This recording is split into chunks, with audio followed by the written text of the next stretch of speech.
Bienvenue dans ce podcast Cinéverse pour Halloween. Aujourd'hui, nous allons parler de slasher des années 80. Et pour cela, je suis accompagné de Vincent. Bonsoir Vincent. Bonsoir Raphaël, bonsoir la France. Bonsoir la France. Je suis accompagné aussi de Raphaël, un deuxième Raphaël. Ça va être folklore. Bonsoir Raphaël. Bonsoir Raphaël, c'est un plaisir d'être avec vous ce soir à quelques heures du reconfinement. Quelques heures de reconfinement. Et oui, c'est ciné-confinement qui est présent aujourd'hui. Enfin, on ne sait pas encore. Aujourd'hui, donc, nous allons parler d'horreur, de slasher, donc le slasher horreur des années 80, un genre qui a été très démocratisé à cette époque. Enfin, c'est le genre phare même de ces années-là. Et pour un peu démarrer, peut-être, j'aimerais avoir vos films préférés, Vincent, Raphaël. Dites-moi, on va commencer par Vincent, dis-moi un petit peu ton film préféré. Qu'est-ce que représente le slasher pour toi ? Alors mon film préféré, après c'est l'évidence de l'évidence, c'est Halloween de John Carpenter, d'une parce que je suis un fan absolu des films de John Carpenter, et de deux, pour moi Halloween représente purement ce que j'aime dans l'horreur et dans le slasher, c'est-à-dire vraiment déjà les meurtres sont tous ludiques, travaillés au niveau de la mise en scène et surtout travaillés par rapport au personnage de The Shape. Et qui a un méchant hyper intéressant parce que en fait techniquement il n'existe même pas au sein même du film, c'est-à-dire qu'on n'en sait rien de lui hormis l'introduction du film qui est percutante, qui est empruntée à Black Christmas, mais ça on en parlera plus tard. Et c'est vraiment cette image de l'horreur pure, c'est-à-dire on ne sait pas ce qui se passe dans son crâne, on n'arrive pas à percevoir la moindre trait sur son visage, et c'est ça que j'aime énormément dans ce film-là et dans le slasher, parce que des fois le meurtre peut satisfaire son public et nous revigorer les soirs d'hiver. Très bien, merci beaucoup Vincent. Mais honnêtement, je te rejoins sur Halloween. Enfin, je suis moi-même aussi un énorme, très très grand fan de John Carpenter. Et j'ai même découvert l'horreur par le biais de ce réalisateur, personnellement. Hein. Et je pense que c'est pas la pire porte pour rentrer dans ce genre de monde. Raphaël, dis-moi toi, que représente un peu le slasher pour toi, hein, et du coup peut-être un film que tu as aimé, que tu as préféré, dis-moi. Déjà Vincent a dit un mot intéressant, c'est le mot ludique, c'est-à-dire que c'est pas juste des crimes, c'est pas juste un film d'horreur avec des assassinats, il faut aussi que ça soit amusant et drôle pour le spectateur, en plus d'être effrayant évidemment. Alors le slasher, c'est déjà aussi un assassinat en masse par un psychopathe, si possible un psychopathe charismatique. Les meilleurs slashers ont forcément un tueur charismatique et généralement il tue une bande de jeunes adolescents qui étaient partis pour faire la fête et qui se retrouvent en fâcheuse posture avec ce psychopathe. C'est ce qui permet d'avoir, à mon sens, à la fois l'effroi et l'amusement devant des crimes qui doivent être aussi variés que possible. Personnellement, j'aime beaucoup Massacre à la tronçonneuse, déjà parce que Leatherface est absolument extraordinaire avec son sac sur la tête. Là, il est absolument, enfin, c'est un méchant jusqu'au bout, on ne sait pas vraiment à quoi il ressemble. Rien qu'en lui-même, il est effrayant. Et puis son arme est la meilleure arme de tous les temps, c'est-à-dire une tronçonneuse qui à la base est faite pour couper du bois, et là il découpe des gens. Même au niveau du bruit, c'est déjà effrayant. Il a pas tué la moindre personne qu'on est déjà effrayé. Donc je suis très attaché à ce genre de slasher avec des armes vraiment effrayantes, impressionnantes en elles-mêmes. Et j'ai beaucoup d'estime également pour dans le même genre de The Driller Killer de Abel Ferrara, où là il utilise une perceuse, ce qui met une certaine variété au niveau des assassinats aussi. Au lieu de trancher en perce, ça reste dans la veine bricorama. C'est ça, t'es un peu le bricoleur en fait de l'horreur, on peut dire. Ouais, c'est ça. Très bien. Et du coup, pour parler un petit peu personnellement de mon côté, moi j'aurais aimé parler du coup de Maniac Cop ou de Maniac tout simplement, deux films qui sont vraiment très très intéressants L'un vraiment extrêmement gore, Maniac, et Maniac Cop qui est un peu plus qui est extrêmement même ludique dans l'idée. Et vraiment deux films que je conseille énormément et qui sont vraiment très intéressants au niveau surtout de la psychologie du tueur, ce qu'il recherche en fait. Dans les deux, d'un côté on a vraiment ce maniaque qui ne sait pas vraiment ce qu'il recherche, mais il recherche quelque chose physique. Enfin, c'est quelque chose qui est vraiment très flou, que ce soit pour lui ou même pour nous. Donc ces meurtres sont vraiment assez, en plus qui choquent assez, qui choquent beaucoup même. Enfin, moi ça m'est vraiment marqué. Et Maniac Cop qui est un peu plus, voilà, c'est un slasher qui reprend beaucoup de codes et beaucoup de recettes déjà faites, mais voilà, avec vraiment cette idée du flic en fait qui est assez drôle au final. Et pour moi ça m'avait beaucoup plu sur ce point-là. C'est ludique, comme avait dit Vincent. Et voilà, après tout a été dit. Tu dis, pardon. Réalisé par William Loudig. Exactement. Lustig. Voilà. Maniac. Voilà. Désolé, mauvaise intervention. Je retourne. Non, il n'y a pas de problème. Maniac, c'est intéressant. C'est bien que tu parles de Maniac. Maniac, je trouve c'est intéressant parce que on est sur une arme qui est extrêmement simple, c'est-à-dire c'est le rasoir de barbier. Et rien qu'avec ça, il arrive à faire des meurtres extrêmement ludiques. Déjà, il scalpe ses victimes. Et puis en plus, on se retrouve avec quelque chose qui est assez proche, je trouve, du giallo. Et on se retrouve vraiment à quelque chose de la décennie précédente. Et malgré tout, c'est un slasher. Donc c'est un peu, il est un peu entre deux mondes. Et je trouve cette variété assez intéressante. C'est ça. Maniac aurait demandé sa place au giallo italien, largement. Pardon, Vincent ? Non, Maniac aurait largement eu sa place dans l'époque du giallo, dans la meilleure l'époque du giallo. Totalement. C'est une sorte de giallo un peu à l'américaine, quoi. Donc c'est vraiment voilà. Pour un peu du coup retracer un peu cette histoire du slasher des années 80, etc. Revenons un petit peu au début. Peut-être Vincent, tu m'avais parlé une fois pour toi. Quel est un peu les origines de ce genre qui est mythique? Parce que un genre qui se construit sur rien, ça n'existe pas. Et un genre comme ça qui est vraiment très cinématographique au final. Le slasher ne se retrouve vraiment pas dans d'autres arts et vraiment quasiment spécifique, je dis bien, spécifique qu'au cinéma. Après, on retrouve des livres, bien sûr, mais c'est créé par le cinéma. Donc pour toi, les origines du slasher au cinéma, dis-moi. Alors pour moi, le slasher, c'est un peu un genre hybride qui a ses origines assez multiples. Je pense beaucoup au cinéma d'Universal Monster, où justement les monstres, les créatures qui venaient tuer leurs victimes au fur et à mesure du film. Je pense aussi aux psychoses d'Alfred Hitchcock, qui possède quelques codes du slasher tout en n'ayant pas le body count exceptionnel, quoique Halloween n'a pas non plus un body count exceptionnel non plus. Et aussi au giallo italien, parce que John Carpenter en avait parlé parmi ses inspirations pour son Halloween, et du roman policier, le Whodunit également. Et voilà, je pense qu'il y a pas mal d'origines au slasher qui peut expliquer son essor dans les années fin 70, début 80. Très bien. Raph, tu as peut-être quelque chose à rajouter, j'imagine.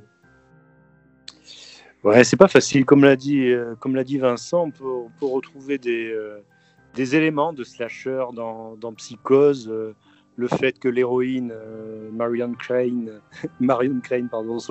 soit tuée très tôt par Anthony Perkins, Norman Bates, c'est un des éléments du slasher où on se retrouve avec des héros dont on commence à peine à apprécier ou à s'identifier, qui se font assassiner brutalement, avec une scène extrêmement gore, même si elle est en noir et blanc, c'est une scène marquante du cinéma. Quelque chose qui est extrêmement violent, et ça, c'est du slasher. Après, comme le disait Vincent, le body count n'est pas énorme, parce que Norman Bates, c'est un tueur en série, mais dans Psychose, si je ne me trompe pas, il n'en tue que 2 à l'écran, alors que slasher, on doit avoir en principe 4, 5, 3, 4, 4, 5, 6 tueurs, quoi. C'est faut que ce soit à la fois ludique et qu'il y ait plusieurs morts. Faut que ça soit, voilà, faut que ça ressemble à vraiment du tueur en série. Et Norman Bates, même si c'est un tueur en série, on le voit pas trop à l'écran, donc c'est un peu moins ludique. On n'a pas ça. Argento, dans les années 70, avait fait quelque chose, je trouve, déjà proche du slasher, même si c'est quelque chose d'un peu plus esthétique, je pourrais dire, et peut-être moins de l'abattage, moins massacre en chaîne comme peuvent l'être les slashers. Après, Psychose, c'est que je viens d'y penser, c'est quand même l'évidence aussi, c'est que la première victime, on la voit au début du film avoir une relation sexuelle, c'est la fin d'une relation sexuelle avec un personnage masculin, et on y reviendra, mais c'est un des codes aussi du slasher, c'est que généralement ce sont les vierges qui sont épargnées dans le film. Donc ça reprend aussi ça, Psychose, et c'est pour ça que souvent on associe Psychose au genre du slasher, parce qu'il y a énormément de codes qui reviennent dessus déjà avant l'essor de ce genre-là. Absolument. Et c'est surtout que tu parlais de tout à l'heure de stylisation chez Dario Argento, je crois, au niveau des meurtres. Mais c'est vrai que quand tu regardes aussi le cinéma de Mario Bava, et je parle aussi de 6 femmes pour l'assassin, on est quand même sur un bon slasher, comme on peut le qualifier. Et c'est sorti quand même dans les années 60, 63, si je ne m'abuse. C'était des films policiers. Ce que je disais, c'est que ça revient au whodunit qu'on pouvait lire avec Agatha Christie. C'est-à-dire, par exemple, avant, on disait Edith Pinnec, maintenant, ils étaient 10, mais c'était ça, c'est-à-dire que c'est qui est l'assassin, pourquoi l'assassin tue, donc ses origines proviennent également de là, oui, tout à fait. Après, au final, quand même dans le 6 femmes pour l'assassin, on est beaucoup moins sur l'enquête au final. Enfin, on suit un enquêteur, je crois. Oui, voilà. Mais on est quand même plus sur ces femmes qui ont peur en fait de se faire tuer, comme dans les slashers. Et on est quand même sur cette répétition 6 femmes pour l'assassin. Rien que dans le titre, au final, on a quand même cette idée du slasher, de ce un coup, un film, plusieurs victimes. Et du coup, on peut aussi revenir à Psychose, où les morts en fait sont vraiment très choquantes, dans l'idée où vraiment la scène de Marion Crane dans la douche est mythique parce que elle est incroyable en termes de montage, réalisation. Tout le monde en a parlé. Je vais pas non plus m'étaler, mais il y a le meurtre aussi du détective, si je me trompe pas, qui du coup vient du pardon. Et même plus impressionnante, personnellement, en termes de réalisation pour moi. Oui, personnellement, je l'aime beaucoup plus parce que c'est celle qui m'a réellement fait peur dans le film. Parce que j'ai encore, moi, ce plan zénital où on voit carrément l'inspecteur monter les escaliers et Norman, la mère. La mère, tout le monde l'a vu, j'imagine, hein, de toute manière. Norman sortir comme ça d'un coup de la chambre, en fait, et d'un coup mettre ce coup de couteau et cette caméra en fait qui va descendre avec l'inspecteur, descendre entre guillemets parce que c'était un fond vert d'époque, et mais c'est quand même vraiment, j'ai trouvé vraiment cette scène ultra choquante, et en plus ce coup de couteau qu'elle met à la fin au sol, et vraiment ça met fin au débat concrètement.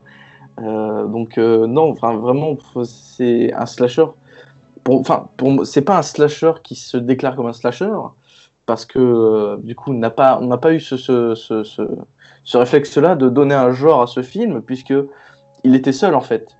Et concrètement, le slasher, on a commencé à en parler avec un autre film, c'est Black Christmas, du coup, sorti en 1974 de Bob Clark. Raph, tu voulais ajouter quelque chose peut-être sur Psychose ou pas? Je sais pas. Non, sur Psychose, je pense qu'on a dit pas mal de choses.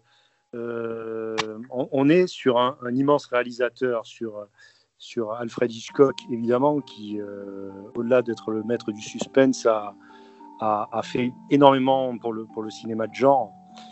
Et là, ce dont on se rend compte, mais c'est ce dont tu vas parler aussi avec Black Christmas, c'est qu'on se retrouve aussi avec les années 50, les années 60, on se retrouve avec des films à petit budget, donc pas forcément faits par des grands réalisateurs à la base, mais qui vont devenir grands à travers leurs films. Et en fait, ça vient par la base. C'est ce qui est intéressant dans le cinéma d'horreur. Ce n'est pas un cinéma de studio. C'est un cinéma qui est souvent dans les séances de minuit, dans des séances faites pour des films. Voilà, soit ça peut être des films érotiques, des films d'horreur, mais des films qui attirent finalement des adolescents. Et on sait que finalement les jeunes, je ne suis plus un jeune, mais les jeunes, c'est l'audience numéro 1 du cinéma. Et déjà dans les années 50, la jeunesse s'empare de ces films, et c'est ce qui est particulièrement intéressant. Hitchcock, qui était déjà un vieux bonhomme, mais c'est un fondateur d'un mouvement pour la jeunesse, un mouvement de fond qui est ce cinéma d'horreur. Et on va se rendre compte que finalement, tous les films quasiment dont on va parler, ce sont des films à petit budget. Et c'est ensuite que les studios viendront s'emparer de ce cinéma-là. C'est justement, on m'avait cité sur Twitter pour parler un peu de films de cinéma bis, et c'est vrai que quand on pense cinéma bis un peu, donc cinéma à petit budget, c'est vrai qu'on pense beaucoup à ces films d'horreur, ces films slasher des années 80, mais aussi fin des années 70, fin des années 60 aussi, excusez-moi. Et c'est vrai que c'est dans cette manière-là que c'est dans ce thème-là que rentre un peu Black Christmas, du coup sorti en 74, et du coup c'est à partir de ce moment-là un petit peu où du coup on va parler de réels slasher, et c'est peut-être à ce moment-là, peut-être même plus tard je pense, avec Halloween bien sûr, et quelques slashers après, qu'on va peut-être se remettre en question, et remettre en question le genre même naissant, en se disant voilà quelles sont nos origines en fait. Et du coup, ça doit faire des années, et même c'est un sujet très récent qui revient là, depuis récemment tout simplement.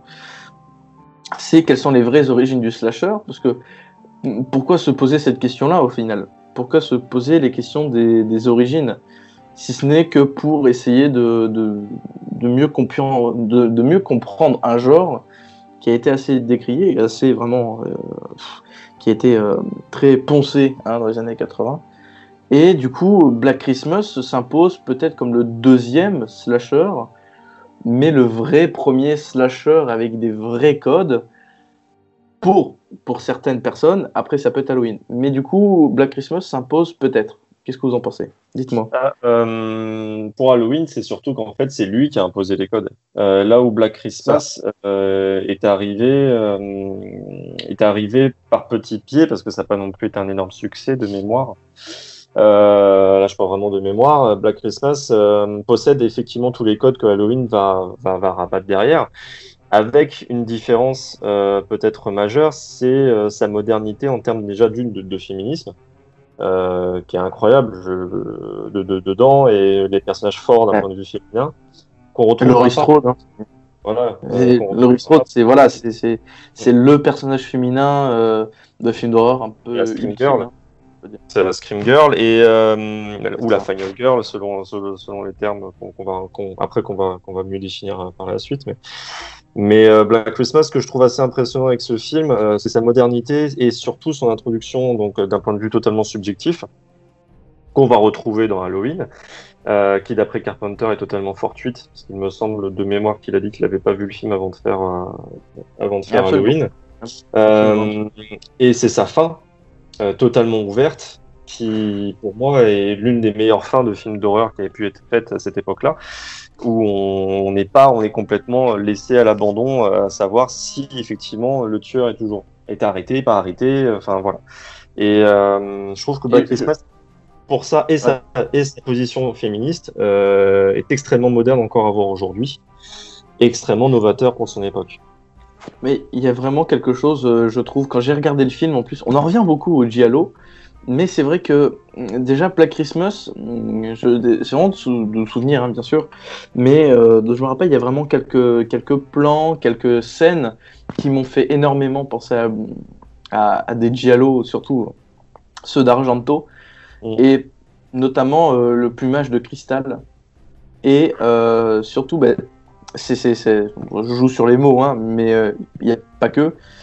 C'est cette abondance, en fait, lors d'une scène de meurtre dans la chambre, où cette chambre, il y a plein de petits animaux, plein de petites sculptures en cristal, une sorte de sculpture en verre, et ça rend la scène beaucoup plus, comment dire, coupante, parce que c'est vraiment des sculptures avec des bords très, de quoi? Plus stylistique. Il y a C'est, vraiment visuel. oui, voilà, mais il y a vraiment ce côté vraiment très coupant de partout, et il y a vraiment je sais pas, il y a ce côté un peu, ce côté gants de cuir, manteau, ombre, quelque chose qui vient un peu, il y a un côté très sexuel aussi dans la scène, donc forcément ça vient rajouter, voilà. Et Black Christmas, j'ai aussi énormément aimé parce que c'est vraiment les meurtres très crus, très sans qui arrivent comme ça. On sait ce qui va se passer au final, mais c'est vraiment des meurtres, des morts vraiment très, très, très, ouais, vraiment très hard. Je trouve pas le mot, mais voilà, c'est cru en fait, c'est très très cru. À la différence du coup d'Halloween au final, que je trouve un petit peu plus euh, comment dire, moins du coup moins cru sur ses morts, mais plus un peu ironique de certaines manières. Après, on n'a pas parlé, mais il y a le voyeur de Powell aussi, qui est en Angleterre, qui est considéré comme le papa, on va dire, du slasher. Et on retrouve un peu ça aussi, cette idée de voyeurisme permanent dans Black Christmas. C'est-à-dire qu'en permanence, on sent que les personnages sont regardés, sont observés, sont écoutés. Écoutés surtout quand il y a les appels téléphoniques avec des bruits obscènes et autres. En fait, ça renvoie vraiment à ça. C'est-à-dire que Black Christmas montre l'obscénité du tueur et par les meurtres totalement sexualisés, parce que ce sont des viols déguisés. Ce qui renvoie du coup par miroir, comme je disais, au féminisme assez fort du film également. Et qu'après, sur Halloween, on retrouve ce côté personnage féminin fort avec Laurie Strode, qui est bien plus forte que ce qu'on peut penser à premier visionnage du film. Absolument. Raph, on t'entend pas beaucoup. Dis-nous, t'as peut-être quelque chose à dire. Ce que je trouve intéressant dans Black Christmas, c'est qu'on se retrouve avec finalement un événement familier qui est Noël, en principe, un événement agréable pour tous ceux qui le fêtent, et finalement à domicile, le psychopathe qui s'invite à domicile. Alors si je me souviens bien, c'est plutôt un pensionnat ou un orphelinat, enfin je me rappelle plus exactement, c'est pas tout une sororité. Pardon. Ouais, c'est ça. C'est une sororité. Mais c'est le psychopathe qui vient t'appeler chez toi sur ton téléphone pour te dire qu'il va te tuer, quelque chose qui est repris ensuite dans Scream ou dans Souviens-toi l'été dernier. Black Christmas l'a pas inventé. C'est son babysitter avec le téléphone, dont le titre m'échappe complètement. Hitchcock l'a inventé dans Diary for Murder, mais c'est un truc terriblement efficace. C'est-à-dire, le bon film d'horreur, c'est le film où tu as peur, même quand le film est terminé. Le bon film d'horreur, c'est celui où, quand tu vas te coucher, là encore, tu repenses au film. Et le film finalement continue dans ta tête. Et donc, en s'invitant à domicile de cette manière, c'est pour ça que le film devient et reste dans la tête. C'est parce que la peur se poursuit grâce à cet environnement familier. Il habite nos têtes, y compris chez nous, quand on voit le téléphone ou quand on se retrouve à Noël. C'est pour ça, à mon sens aussi, qu'il est réussi. Oui, puis la fin aussi. On a l'impression que le tueur n'est pas arrêté, donc il peut venir sonner chez toi. Complètement. Personnellement, la fin m'avait un peu mis à mal, concrètement. Elle est terrible. Et là, du coup, on arrive bientôt sur. Un film qui va du coup faire le genre. Totalement, c'est du coup Halloween, la nuit des masques. On en parle depuis tout à l'heure, c'est un peu brouillon. Et du coup, voilà, on y est. Halloween, la nuit des masques. J'aimerais d'abord entendre Raphaël par rapport au film, avant d'entendre Vincent, parce que vu que c'est ton film un peu un de tes films préférés, du coup, ce serait mieux de peut-être entendre Raphaël avant que tu monopolises la parole. Du coup, dis-nous un petit peu, Raph. Ouais, Dis-nous, là encore, c'est pas Noël, ça prend la fête d'Halloween, donc ça débute là aussi d'un environnement a priori sympathique, et puis ça vire rapidement au massacre. Alors pas un énorme massacre finalement, comme le disait Vincent tout à l'heure. Ça reste relativement modeste comme massacre, comme slasher, mais on est dans du pur slasher, et Michael Myers finalement c'est lui qui devient la figure absolue de Halloween, et c'est pour ça qu'on a une franchise extrêmement longue. Je ne sais plus combien il y en a eu d'Halloween, il y en a bien eu 7 ou 8 avec pas mal de remakes, etc. Une suite qui est pas une suite directe des années après, et je crois 8 films. Donc, ça fait une douzaine de films, grosso modo. Ouais, et donc voilà, on se retrouve avec un tueur absolument charismatique, avec une gueule pas possible, qui tue de manière aussi assez différente. Hein. Lui, il n'a pas une tronçonneuse, il prend ce qui vient comme outil pour tuer. C'est extrêmement gore, c'est extrêmement sadique, et contrairement à Black Christmas, c'est terriblement misogyne. Alors, heureusement, il y a Jamie Lee Curtis en femme forte, mais c'est un tueur particulièrement vicieux. On peut pas du tout s'attacher en fait à lui. Il y a des tueurs, parfois on peut se dire bon, il pas si méchant que ça, il tue des enfoirés et tout. Là vraiment, c'est le mal absolu, c'est le mal incarné. Et Carpenter, je sais plus, c'était un de ses premiers films. Carpenter là réalise vraiment un coup de maître. Et finalement, en termes d'horreur, il va passer à autre chose. Hein. Carpenter, il a la particularité de révolutionner les genres une fois, et puis ensuite il passe à autre chose. Il fait totalement autre chose. C'est un slasher mythique Halloween, puis après il fera un survival fabuleux New York 97, il fera un film d'horreur encore très différent, The Thing, etc. etc. Et tout ce qui touche, c'est le roi Midas, tout ce qui touche se transforme en or. Et là, il fait une espèce de film canonique en un seul film, et il ne reviendra plus. Hein. Il fera d'autres films d'horreur, mais ce ne seront plus des slashers ensuite. Pour le coup, The Thing, c'est un peu une sorte de slasher, mais où le tueur est un peu caché et n'est pas humain au final, mais réellement pas humain. Il vient d'un autre monde. Hein. Comme Alien. Ouais, mais encore une fois, The Thing, j'ai pas l'impression. Alors vous allez me dire, c'est Kurt Russell, et Kurt Russell, on lui fait jamais peur, mais j'ai pas l'impression que Kurt Russell soit la victime ou soit une proie. Pour moi, Kurt Russell, c'est vraiment le chasseur. Et dans un slasher, c'est le chasseur. Et dans un slasher, la victime est traquée par le criminel. Moi, j'ai toujours eu la sensation que dans The Thing, c'était Kurt Russell qui traquait la chose plutôt que l'inverse. Mais après, c'est interprétation. T'as totalement raison, parce que Carpenter, dans The Thing, il isole complètement Kurt Russell en permanence, montrant que c'est lui, en fait, qui examine les autres et qui essaie de trouver qui est contaminé.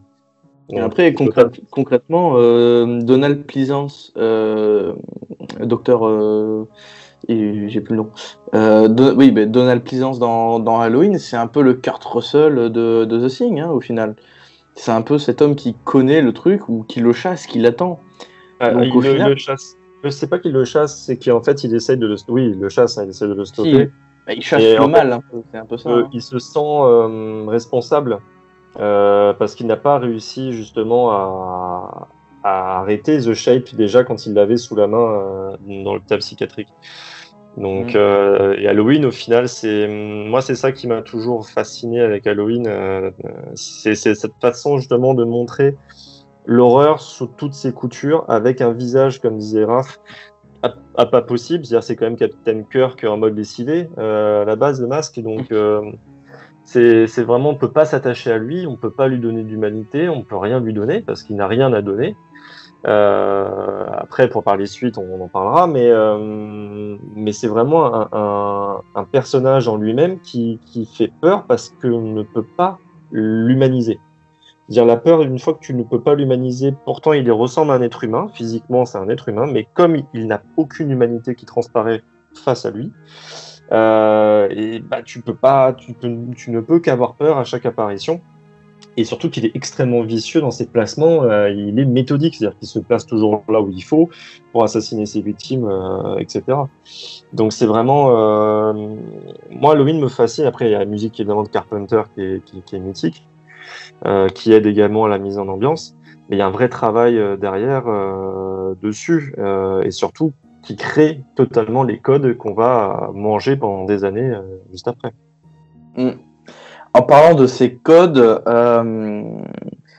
j'aimerais qu'on commence un peu à parler du coup de ces années 80, parce qu'on n'y est toujours pas au final.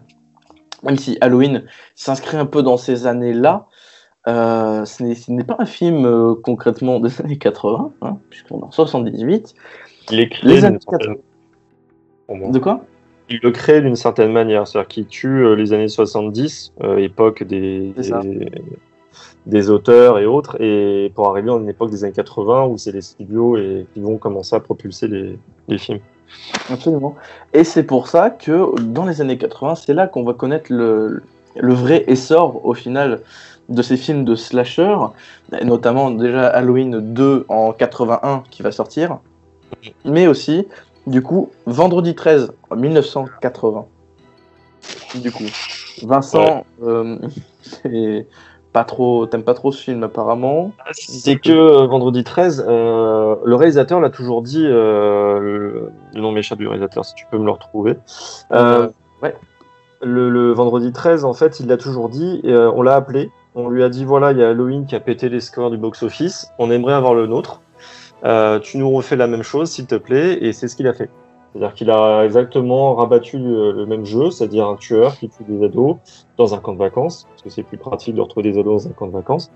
Enfin, des moniteurs, je crois, de colo. Ouais, des moniteurs de colo, et il les tue un par un, sauf que c'est très plat, c'est filmé de façon très plate, très efficace, sans aucune façon de t'attacher à qui que ce soit dans le film, parce qu'ils sont tous complètement débiles du début à la fin.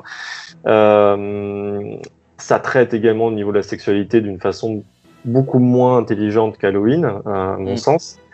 Et puis il y a ce retournement de situation à la fin du film qui a été rajouté par le studio par la suite, qui n'a aucun sens concret, donc qui va créer du coup le personnage de Jason Voorhees, mais qui n'a aucun sens complètement. Donc en fait, Vendredi 13 est un film qui pour moi qui est très difficile à apprécier parce qu'on sent que c'est un produit qui a été créé pour répondre à une demande de studio par rapport à un succès précédent qui est donc Halloween 1. Et c'est Sean Cunningham, le réalisateur. Voilà. Très sympathique d'ailleurs, parce qu'en interview, les plusieurs interviews que j'ai pu lire de lui sont toujours très intéressantes. Mais bon, ça s'annonçait mal, hein, déjà, il y avait Kevin Bacon dedans. Donc, voilà. Kevin Bacon. Flashdance, j'adore Kevin Bacon. Ah bah, Flash James, ok, mais après, bon, il est pas souvent dans les bons coups, quoi. Il a une carrière intéressante. Ah bah non, mais dans les films d'horreur, il est pas souvent dans les bons coups. Hein. Ouais, c'est mort. Oui. C'est mort, très bien. C'est mort, très très bien. Pas encore vu, je ne jugerai pas. J'ai pas tout vu. Voilà. J'ai pas le spécialiste. Enfin, faut que tu comprennes ça. Je ne suis pas le spécialiste ici. mais oui, du coup, Vendredi 13, pourtant, c'est pas le film qu'on pourrait qualifier de celui qui recycle le plus, puisque au final, il ne sort pas vraiment très longtemps après Halloween. Mais on est quand même... Il n'y a pas d'effort, quoi. Il n'y a pas d'effort. Après, personnellement, j'ai bien aimé, il y a ce plan final qui est assez mythique, au final. Voilà, c'est ça, exactement. C'est le plan final qui sauve le film. Je pense que c'est pour ça que c'est devenu mythique. C'est devenu mythique à cause de ça. Bon, il y a le masque de hockey, il y a tout ce qu'il faut, mais c'est ce plan final qui est vraiment... qui est pour le coup assez terrifiant en plus, hein, honnêtement. Parce que faut être honnête ici. Qui est vraiment extrêmement terrifiant, de ce corps un peu cadavérique, squelettique, totalement dépouillé de toute âme, de toute envie de vie, sortir comme ça et choper la nana, je crois. C'est ça, c'est la fin. Et c'est vraiment c'est très terrifiant. Après, bon, il y a cet arrêt sur image qui est un peu qui est très marrant, mais voilà, c'est sauvé un peu par son plan final, et après en plus ça avait décliné énormément de fois contre Freddy, du coup, contre Jason, Freddy qui est du coup issu de Nightmare, excusez-moi, A Nightmare on Elm Street, sorti en 1984. Donc, Vincent, tu nous en as parlé tout à l'heure, je crois, ou peut-être pas, c'est moi qui me fais qui me fait des idées. Mais du coup, tu as quelque chose peut-être à dire sur du coup, Freddy. Alors moi, je considère Freddy, enfin The Nightmare on Elm Street, comme un des chefs-d'œuvre du slasher. Parce que même encore aujourd'hui, il y a des séquences qui sont totalement hallucinantes d'un point de vue cauchemar, d'un point de vue meurtre. Le personnage de Freddy en lui-même, Robert Englund, est totalement flippant. Parce que il rentre littéralement dans tes cauchemars. Il y a cette scène dans la baignoire où tu as la main qui sort de l'eau, qui est juste, enfin, même si t'es un mec, parce que là, pour le coup, c'est une femme qui est dans la baignoire, mais même si t'es un mec, tu sens la griffe, tu la sens la griffe. Hein. Bien. Voilà, tu sens les griffes, tu les sens bien arriver. Wes Craven, on va en parler plus tard, mais c'est un réalisateur à ce niveau-là qui est juste brillantissime. Qui comprend son genre et qui le traite d'une façon très intelligente et toujours bien travaillé. Et il y a ces jeux de cauchemar, de réveil, d'éveil que je trouve vraiment super. Le seul point faible du film, c'est le casting, notamment son héroïne principale qui ne sait absolument pas jouer. Quelques longueurs à la fin aussi, je dirais. Hein. Des longueurs, en fait, des effets de répétition. Ouais, voilà, c'est dommage. Voilà, c'est les seuls points faibles que je trouve qu'il y a à ce film-là qui mérite pour moi beaucoup de louanges et qui a le mérite d'avoir un épisode 3 totalement réussi aussi. Enfin voilà, mais j'adore Freddy. Et du coup, Raph, je crois que c'était toi qui m'en avais parlé tout à l'heure. Toi, t'aimais bien ce côté peut-être rêverie, réalité, etc. Alors ouais, rêverie, c'est pas ce rêve bleu, hein, évidemment. Freddy, c'est autre chose. Non, je trouve le basculement que fait Craven absolument trollesque et génial. C'est-à-dire, en général, les films d'horreur, on dit je vais pas arriver à dormir cette nuit parce que ça m'a fait flipper et donc je vais avoir du mal à trouver le sommeil. Et bien là, Wes Craven, comme l'a dit Vincent, il fait l'inverse, c'est-à-dire il te dit tu vas t'endormir, à un moment tu vas arriver à trouver le sommeil et quand tu vas t'endormir, c'est là où Freddy viendra te trouver puisqu'il vient te chercher pendant que tu dors. Donc évidemment, quand tu vois ça avec tes gamins, tu n'as qu'une envie, c'est de ne pas dormir et évidemment pour pas que Freddy vienne te chercher. Donc rien que ça, avec le postulat de base, est absolument géant. Après, il faut voir la gueule de Freddy. Hein. Il faut pas, c'est pas un premier prix de beauté. Il est extrêmement défiguré. Je sais pas ce qu'il a d'ailleurs. Il est brûlé. Enfin, il n'est pas vraiment humain. Hein. C'est comme le clown It, un autre psychopathe, le clown Sad, dont on parlera peut-être après. Il est humain, mais il n'est pas humain. C'est aussi peut-être une des caractéristiques d'un slasher, ce qui fait que Alien, par exemple, n'est pas généralement considéré comme un slasher, c'est que Alien, c'est pas un humanoïde. Donc on est sur autre chose. Là, on est encore sur je dirais pas qu'on pourrait le rencontrer tous les jours, Wes Craven, à part peut-être sur ce balade. Wes Craven, Freddy. On pourrait peut-être le croiser si on va vers Porte de la Chapelle. Il y a des gens c'est comme ça. Mais voilà, il a une gueule pas possible et puis il a des griffes, les griffes de la nuit. Qui sont tout autant, il a 10 rasoirs en fait, puisque c'est une griffe par un rasoir constitue une griffe. Et donc là aussi, de base, il est hyper charismatique. Et même sur la photo, rien que sur la photo, déjà on a peur. Il me semble que c'est le premier slasher qu'on peut considérer comme tel pour Wes Craven. Avant ça, il fait La Colline à des yeux, qui est un peu, je sais pas, moi je le classe comme Massacre à la Survival. C'est un survival. Ouais, c'est plus un survival avec un redneck movie un peu finalement. Ouais, et puis il fait la dernière maison sur la gauche, son premier film, qui est là, et à l'inspiration chez Bergman, c'est-à-dire à la base c'est Bergman qui fait La Source, et 1950 La Source. C'est ça, ouais. Et qui est le premier Rape and Revenge, donc il fait un Rape and Revenge, ensuite il fait un redneck movie, et enfin il fait un slasher. Ce qui sera finalement son genre de prédilection. et qui ne cessera de renouveler. C'est pas comme Carpenter qui a fait un slasher et puis est allé faire autre chose. Là, Craven, c'est vraiment son style Et dans puis, la rythmique. et puis en plus, parmi les slashers, c'est le premier qui n'est pas un énorme balourd musclé, cette montagne de muscles, cet homme. Voilà. Parce qu'il n'y en a pas besoin. Parce Il te rentre dans c'est la ça. tête. Donc, C'est ça. Et Englund, c'est vraiment c'est plus Freddy, c'est vraiment plus cette petite vipère en fait du cauchemar hein, qui vient te s'immiscer. Voilà. D'ailleurs, ça me fait marrer parce que je crois qu'il y a beaucoup de vers, vous savez, les vers dans les pommes ou les trucs comme ça, qui au final, je trouve qu'ils ont tous un peu sa tête. Pareil pour les vers ou les trucs dans c'est la vie là, le truc d'animation. Qui ressemble, vous savez, les petits asticots dégueulasses là dans le sang. Ouais. Voilà. Du coup, c'était pour Freddy. Et après, du coup, le genre du slasher, il s'est beaucoup plus démocratisé, même un peu avant Freddy, etc. Il y avait quand même déjà beaucoup de films. Mais là, du coup, on assiste un petit peu à peut-être un surplus, un gavage, on peut dire, de slasher durant cette époque. Du coup, il n'y en a pas eu souvent des très bons, et ça commence déjà à faire des slashers qui sont des suites d'autres slashers, des suites, encore des suites. Des franchises interminables. On a Ils inventent des trucs improbables. On a déjà un Halloween 3, je crois, même si, personnellement, Alors, je trouve ça bien. c'est pas un slasher, hein, le 3. Halloween 3, c'est pas un slasher, mais c'est une suite quand même, je veux dire. Dans l'idée, c'est quand même la suite d'un slasher. Dans l'idée de Carpenter, non. Dans l'idée de Carpenter, en fait, Halloween 2, déjà, à la base, pour lui, n'aurait pas dû exister, même s'il a filé un coup de main à la réalisation. S'il a produit aussi. Voilà.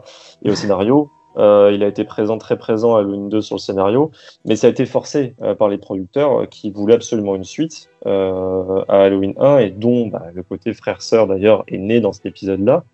Est né de trop de canettes de bière bues par John Carpenter himself. Hein. Il le dit lui-même, j'ai beaucoup trop bu quand j'ai écrit ça.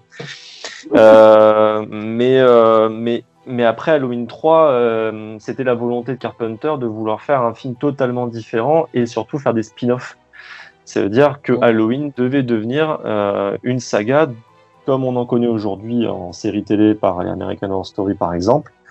C'est-à-dire un film, un genre. Donc là, c'était le film de sorcière, quasiment un peu de home invasion, hein, pas de home invasion, mais d'invasion, où par la télé, par le prisme des médias, les Américains se faisaient envahir. Mais devant l'échec d'Halloween 3, au box-office, du coup, Halloween 4 fait revenir Michael Myers sur le devant de la scène. Ouais, on en revient au même classique, quoi. Jusqu'à des ressuscitations par vaudou. Ah oui, c'est vrai. Non, mais aussi, je crois qu'il y a le mariage, où il y a un mariage où il y a une femme enceinte qui... Son bébé est la réincarnation de Michael Myers ou une connerie comme ça, non? C'est ça. Il a carrément un enfant. Enfin voilà, ça va très loin. Il va falloir attendre, pour moi, Halloween 20 ans après pour retrouver, on va dire, vraiment quelque chose d'intéressant dans les Halloween. Et encore. Il est buvable.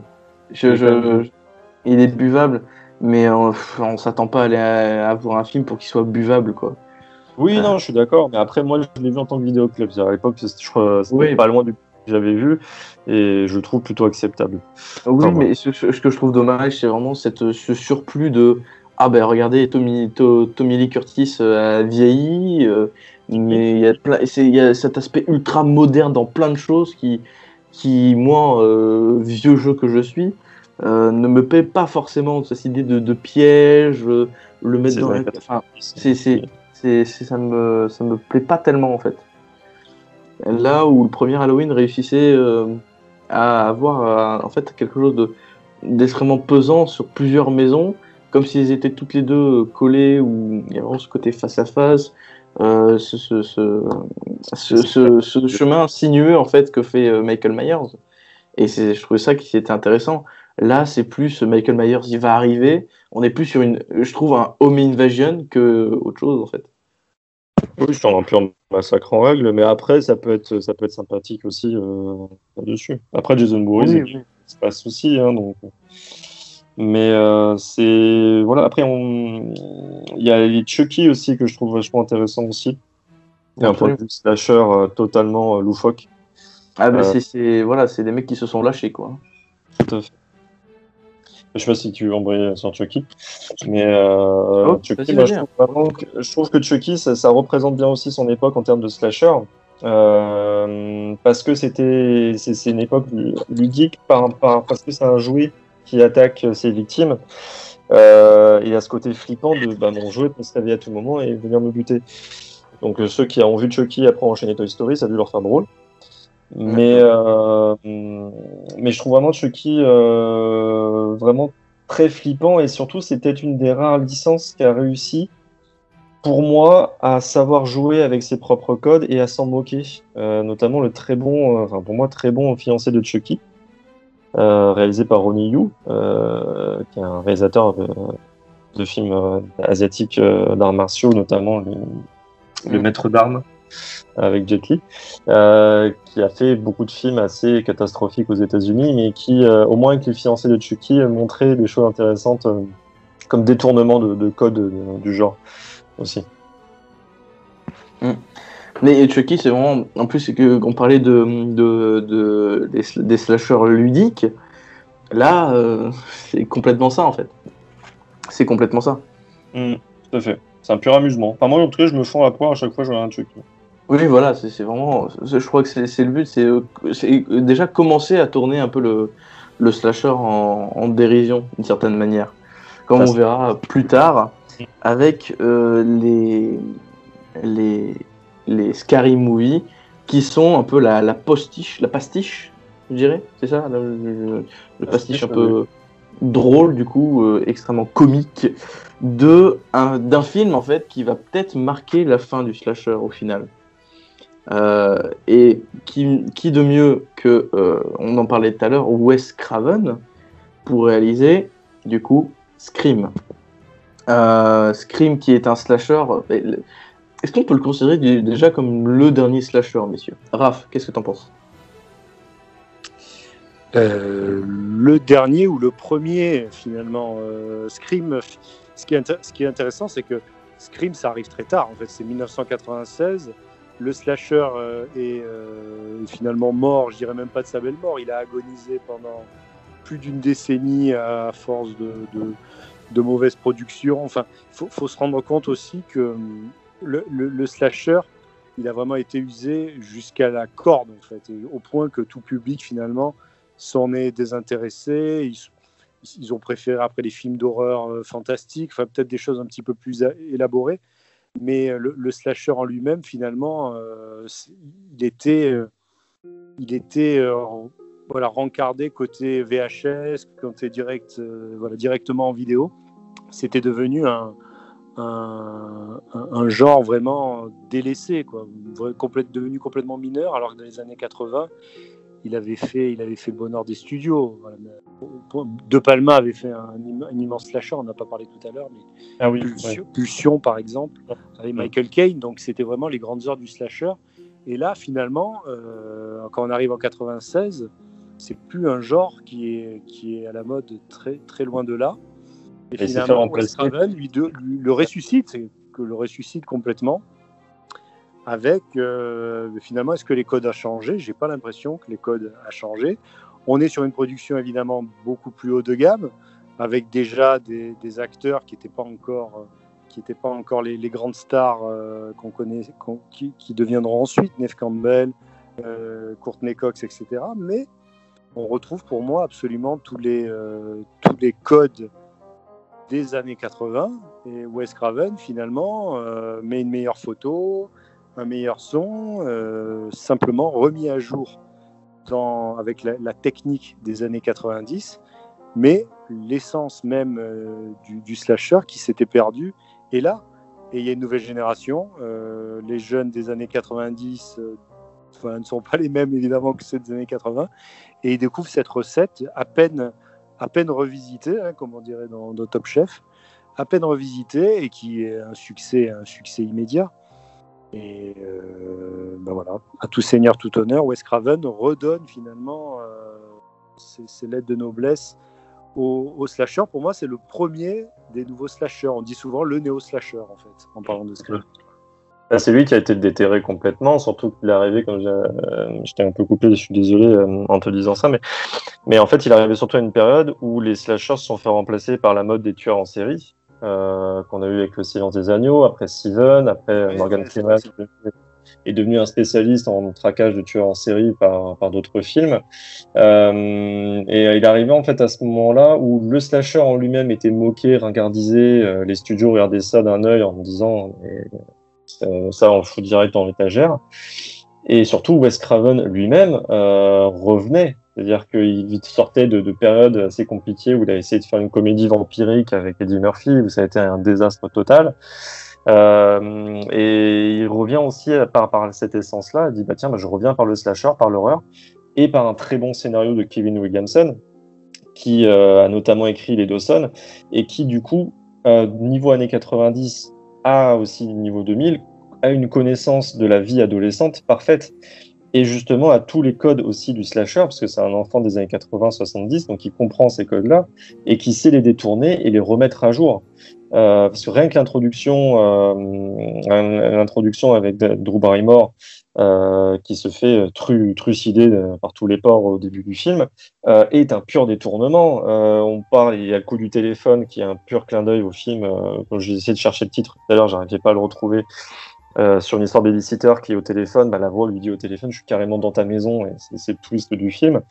Il y a un hommage évidemment à Halloween en plein milieu de Scream, enfin vers la fin dans le climax final de Scream, qui t'explique en gros ce qui est en train de se passer, c'est-à-dire que en fait la personne vierge est censée être sauvée, sauf que Neve Campbell à ce moment-là est en train de perdre sa virginité dans le film, et donc du coup ça fait modernisation du récit, parce qu'au final la personne donc Neve Campbell a choisi de ne plus être vierge et de passer à l'acte sexuel d'un point de vue amoureux, va être la final girl, va être celle qui va être sauvée et se sauver par elle-même dans le film, quitte même à tuer elle-même l'assassin.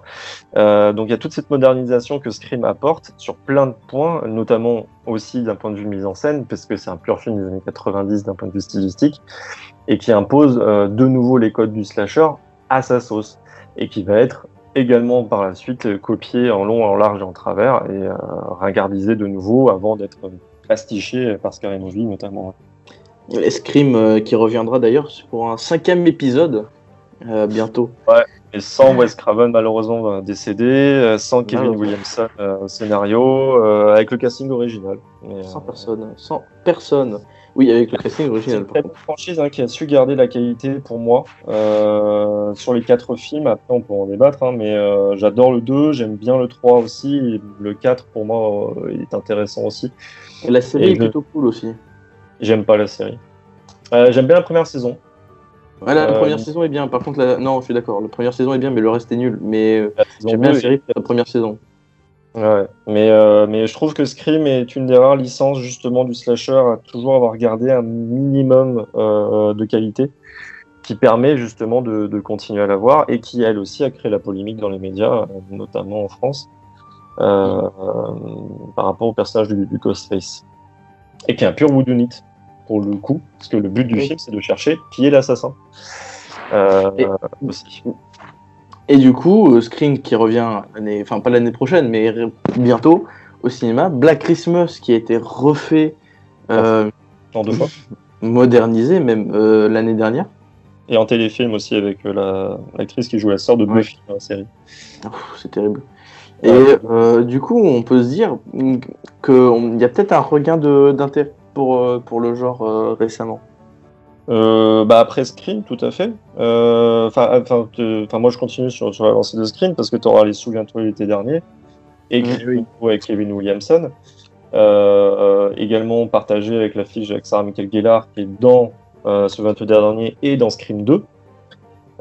Donc il va aussi arriver à ce moment-là. Il y a aussi les Urban Legends qui, pour moi, sont catastrophiques, mais ça c'est un autre débat. Il y a aussi les Candyman. Quoique là, j'ai peut-être loupé la date de sortie, mais j'adore Candyman. Candyman, je crois, c'est 88. Ouais, Ouais, mais comme on l'a loupé tout à l'heure, les années 80, ouais. Mais je trouve Candyman très intéressant. Enfin, du coup, on l'a un peu loupé sur le créneau temporel. Mais je trouve Candyman, pareil, avec pour moi Freddy Krueger et Halloween 1 sont parmi pour moi les 3 meilleurs films dans ce style-là, personnellement. Et donc un remake est censé arriver dans pas longtemps également. Candyman aussi. Et du coup, pour terminer, du coup, peut-être, enfin pas pour terminer, mais du coup pour une dernière partie peut-être sur ce genre, qu'est-ce que pour vous vraiment l'essence même du slasher, comment je veux dire, euh, sa nature même, le fait de tuer plusieurs personnes en fait, de ce tueur-là qui tue plusieurs personnes, qu'est-ce que ça peut représenter dans l'époque qui était les années 80. Dites-moi. Raph, peut-être quelque chose à dire sur ça. Je pense en fait déjà le cinéma c'est un média qui nous permet d'éprouver des émotions, c'est-à-dire typiquement un film d'horreur où on n'a pas peur, quelle que soit sa qualité, si on n'a pas peur c'est qu'il est raté. Donc ça correspond déjà à un besoin à mon sens de frissonner et d'y aller si possible avec ses potes, avec ses amis, et voilà, le temps d'une séance de cinéma, 1h30, 2h, frissonner ensemble. Et donc le slasher s'adapte parfaitement à ça, parce que y a une mise en abîme de la bande de potes qui va voir le film, et cette bande de potes se retrouve aussi et s'identifie facilement aux héros qui sont dans la pellicule et qui vont se faire buter. Donc il y a aussi ce miroir-là qui est très intéressant et qu'on ne retrouve pas forcément dans les films d'horreur avant. Il y a eu par exemple un tueur célèbre qu'on peut imaginer, c'est Jack l'Éventreur par exemple. C'est un classique de l'effroi, bien avant le cinéma. Dans la littérature, ça faisait déjà frissonner les gens. Mais ce que rajoute le slasher, c'est l'expérience de la salle et l'expérience entre potes. Et comme je le disais un peu plus tôt dans l'émission, l'audience, à partir, je sais pas, des années 70, je le situerai là, l'audience privilégiée, l'audience numéro 1 des cinémas, ça devient les jeunes. Donc forcément, ce style-là devient, et ce genre cinématographique devient très important pour les exploitants parce que le cœur de cible est le public qui est le plus actif au cinéma, qui commence à avoir de l'argent de poche, donc qui est le plus apte à venir dans les salles. Quelques années auparavant, c'était les femmes au foyer qui, en attendant leur mari, allaient voir des mélodrames de Douglas Sirk. Et puis là, ce sont les jeunes qui commencent à avoir, je sais pas, dans les 30 Glorieuses, je dirais, avec une sociologie, de manière un peu caricaturale peut-être, mais ce sont les jeunes qui commencent à avoir du pouvoir d'achat et qui peuvent aller à la séance de minuit, aller dans les drive-in avec leurs potes pour aller draguer et être effrayés et effrayer leurs copines et attraper un bisou au détour d'un assassinat.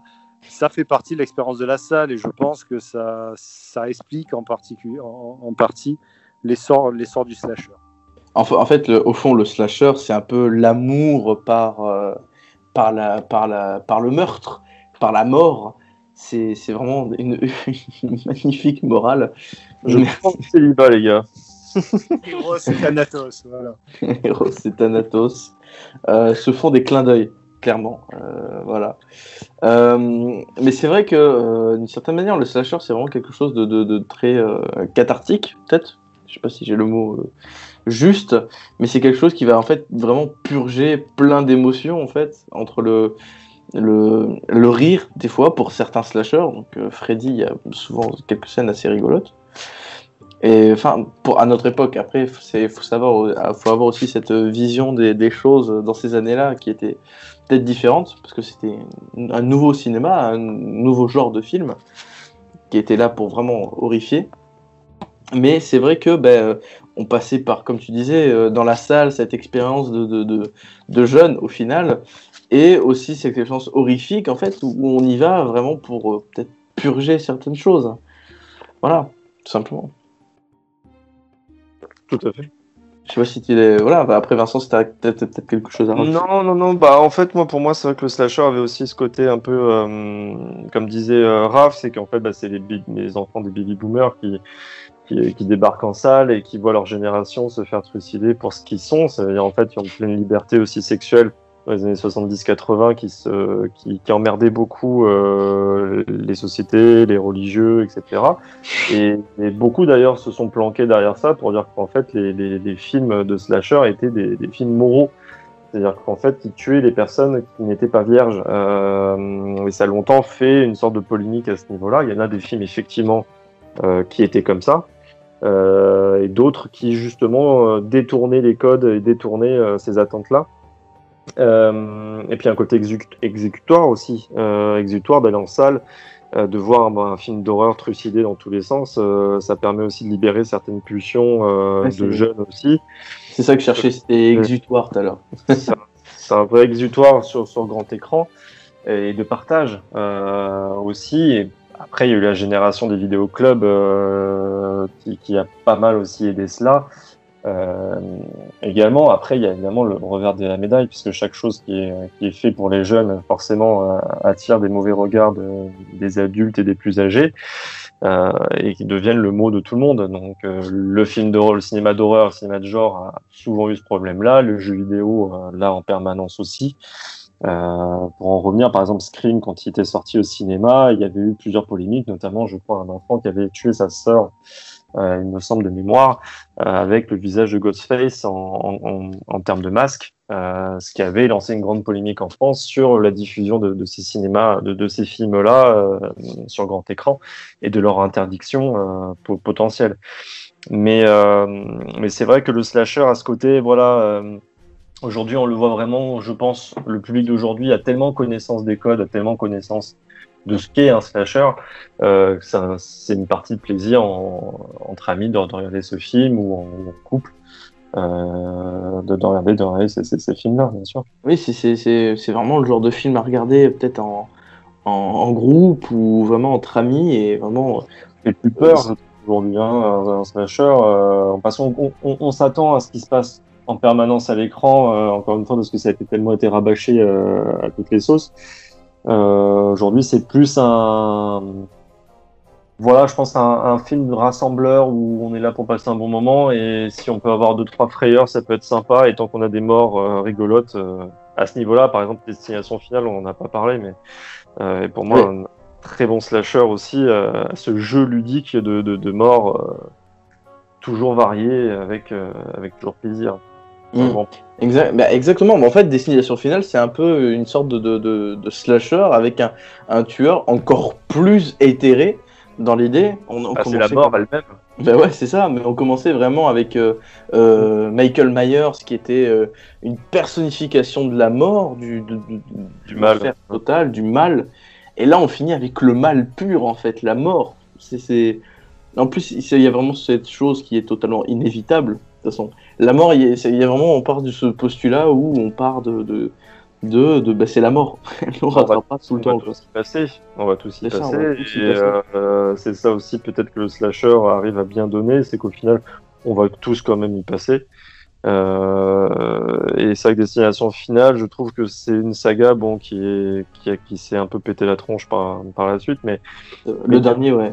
Même dans les derniers, qui a toujours su être rigolo dans sa façon de montrer les morts et toujours. Ouais, moi je trouve toujours une certaine variété qui met à chaque fois. Mais moi, Destination Finale, je les trouve fabuleux en termes d'inventivité. Enfin, je veux dire, à un moment donné, faut avoir l'idée du truc.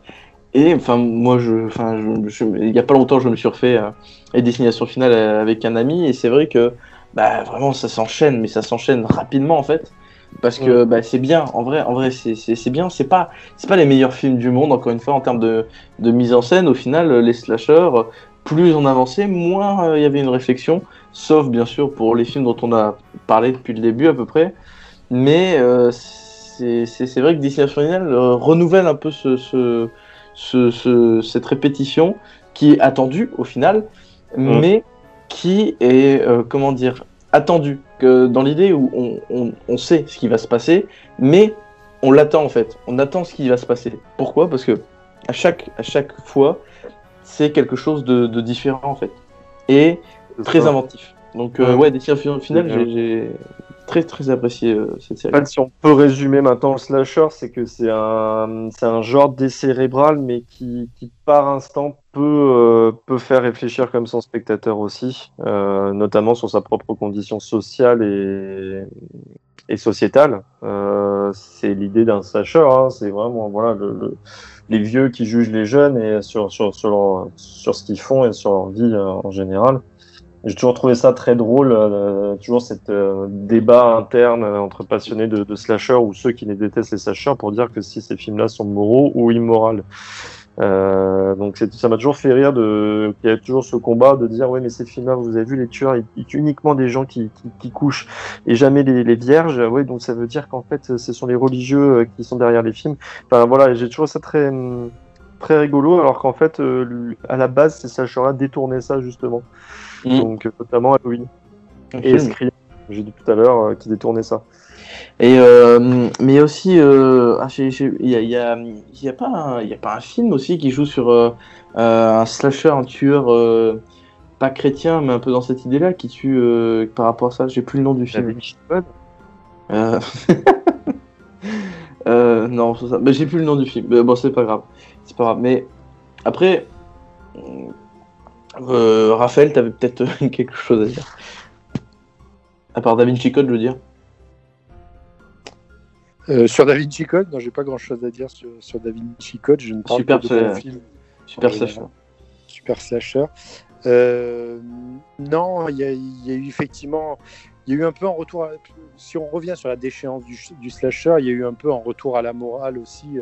Un retour aux valeurs morales des années 80, notamment aux États-Unis avec l'élection de Reagan. Et là, effectivement, le slasher a été vu comme la source de tous les maux, et Halloween en particulier, le film Halloween, parce que c'était à un moment, c'était toujours plus d'outrance en fait. Il fallait que ça soit toujours plus gore, toujours plus violent, toujours plus érotique. Donc forcément, à un moment, c'est devenu le bouc émissaire parfait pour dire la société est violente, c'est à cause des slashers.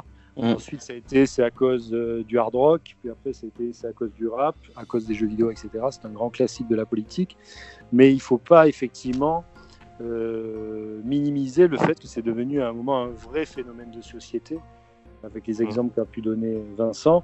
Et c'est aussi ce qui a causé sa perte, ce qui fait qu'ensuite, c'est devenu...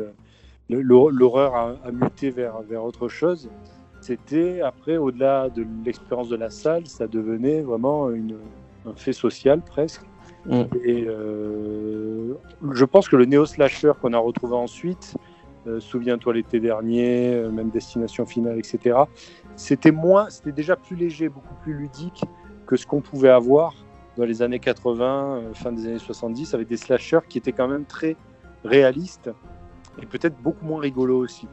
Là, on a eu les slashers, finalement, on peut les regarder déjà même des slashers de moins de 16 ans, c'est fréquent. Il y a même des slashers qui sont à peine interdits aux moins de 12 ans. C'est devenu quelque chose de très pop, finalement, beaucoup plus ludique que violent. Il y en a quand même quelques-uns. J'ai en tête quelques films qui restent des purs slashers à l'ancienne. Par exemple, les très bons films de Rob Zombie, The Devil's Reject ou La Maison des Mille Morts, ça reste vraiment du slasher à l'ancienne. Alors toujours un petit peu rigolo avec la figure du clown, mais ça garde les bons ingrédients du slasher et non pas du non-slasher. C'est pas évident de nos jours de retrouver des vrais slashers comme on retrouvait dans les années 80. Je fais un peu mon vieux con, mais je trouve que le genre a muté. Il y avait eu les Saw, le premier Saw du moins, qui pour moi je considère c'est de la torture porn parce que ça a créé, engendré de torture porn. Mais on retrouve l'idée d'un slasher vraiment pur thriller violent et sans pitié. Il y a aussi alors c'est plutôt moyen, mais il y a The Collection ou The Collector, je confonds toujours les suites. Les deux, c'est les deux. Et que je trouve aussi très intéressant à ce niveau-là. Et après, il y a les Home Invasion qu'on a eu à Poison à un moment donné. Et il y a eu, je voulais parler, mais aussi il y a Birthday, mince, Happy Birthday. Alors, je suis pas spécialement fan. Après, je préférais le 2, mais bon, ça, c'est... Mais après, est-ce qu'on peut considérer un peu ça comme un slasher, même si c'est tout le temps la même victime? Slasher pour enfants, pour moi. Oui, voilà. Je le vois vraiment comme un slasher pour enfants, c'est-à-dire que ça sait ce que c'est, ça va pas plus loin de ce que c'est, ça connaît son matériel puisque ça le détourne. Et ça y va à tour de bras, hein. On passe par tous les secteurs, on passe par l'hôpital, par l'école, par la maison, par tout ça. Et c'est vraiment pour moi du slasher pour enfants. Après, on peut parler peut-être du retour aussi de Michael Myers au cinéma l'année dernière ou il y a 2 ans. On en a parlé tout à l'heure aussi, mais ça reste quand même assez anecdotique puisque c'est encore les mêmes licences qui sont réutilisées. Comme pour tout actuellement, c'est-à-dire qu'aujourd'hui, quasiment plus rien n'arrive à ressortir en idée originale. Donc du coup, les studios, là pour le coup Blumhouse, ressort dans les vieux pots et il va ressusciter Michael Myers. Alors pour une fausse suite au premier épisode, que je trouve toujours un peu hypocrite de dire qu'on est le vrai 2. C'est une idée qui m'a toujours énervé. Après, le film est efficace. Il y a pas, voilà, ça se voit que les gens sont fans du matériau de base. Ils le crient quasiment pendant tout le film. Ça, c'est encore un autre point négatif. Mais au final, le slasher aujourd'hui, comme disait Raph, n'a plus rien de transgressif, n'a plus rien de comme avant, pareil, je rentre dans le mode du jeu con, mais n'a plus rien de transgressif et ne procrée quasiment plus rien en termes de fait sociétal parce que la société est passée à d'autres mots, enfin à trouver d'autres boucs émissaires, mais c'est vrai que je trouve que c'est un genre horrifique qui est aujourd'hui passé plus en mode casu, bon public et plus aussi rentre dedans qu'aurait pu être par le passé.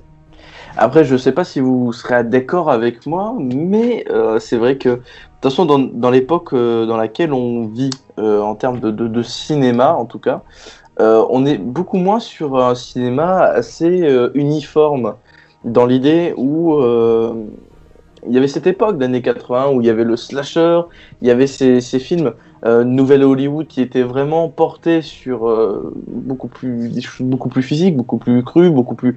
Enfin voilà. Et au final, j'ai l'impression qu'aujourd'hui, on a un cinéma beaucoup plus éparpillé, dans le sens où il n'y a pas vraiment de mouvement, il n'y a pas vraiment de spécificité. L'horreur, au final, ça fait 20 ans qu'on attend vraiment quelque chose de nouveau.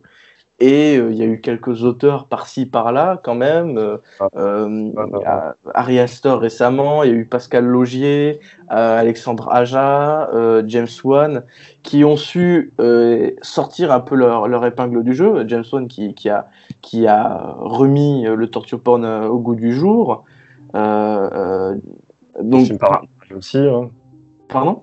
Le film paranormal aussi, hein, parce que c'est avec Insidious qu'il a réinjecté le genre, parce qu'il y a eu Paranormal Activity. Mais c'est lui qui a réinjecté le genre, on en bouffe en permanence actuellement à ce niveau-là. Mais encore une fois, voilà, comme tu le dis, dès que quelque chose marche un petit peu, on va le poncer jusqu'au bout. Et le problème, c'est que avec le slasher, c'était petit à petit et on arrivait à avoir encore de la qualité dans certaines choses qui reprenaient l'idée de ce slasher. C'est comme pour tous les genres, c'est-à-dire tu prends le western, c'était exactement pareil. Une époque où il y en avait, je sais plus combien qui en sortaient par semaine à une époque, il y avait quand même des bons films qui sortaient dans le lot. Il y avait des vagues, effectivement, je te rejoins là-dessus en disant qu'il y a eu la vague Peplum, la vague western, la vague des slashers, plein de choses. La vague des nouvelles vagues.